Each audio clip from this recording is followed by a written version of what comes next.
Covering news that matters. Fox 23 News at 9 starts right now.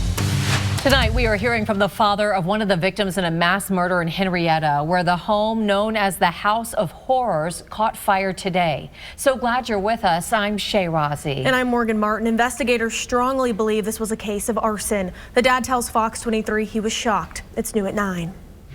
Mixed emotions seeing the burned home where his daughter spent some of her last hours before she was killed on the property in Henryetta. First, when they cordoned it all off, I was like, oh Lord, here we go, another crime scene at the same place where, my daughter was murdered at. And I was just, going through the emotions again and just thinking everything and just in shock still of, be it that it burnt. Nathan Brewer is the father of Brittany Brewer. She and Ivy Webster were staying the night at a friend's house back in May of 2023.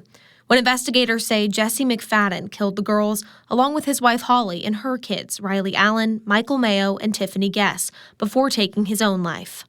Kind of glad to see it burnt, because of, what happened in the house, knowing what happened in the house, but also that still knowing now that it's a arson investigation, that still did not give the right for somebody to go over there and burn it down. Fox 23 showed Brewer our drone video of the home. He described the disturbing evidence he saw in the home after the mass murders at the hands of McFadden, a convicted rapist. First room to the left is where all the chains and dramatic stuff was, chains on the wall and everything, and the cell phones and all the back there in the back with all the cell phones and everything else was located at. Oh, and it's even got some writing on this wall here. I don't know if you've seen that or not.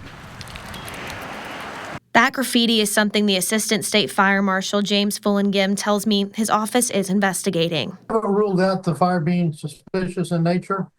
You've seen the building, there were broken windows and signs of graffiti, which could be recent, they've been there for a while. So there's a lot of things there that need to be looked at. Investigators say the house was being renovated. Utilities were still on, though no one was living there. Brewer says once this investigation is over, he wouldn't mind seeing it gone for good. Even knowing what evil happened in that house, that still doesn't give somebody the right to burn it down. I mean, to tear it down is one thing, but to go over there and just deliberately set it on fire, no. I mean, it's just not right, period. Fullingham says there aren't any leads on a suspect right now, and he expects it to take a few weeks to get a report back on the fire from the crime lab. We'll let you know when we learn the confirmed cause of the fire or any arrests.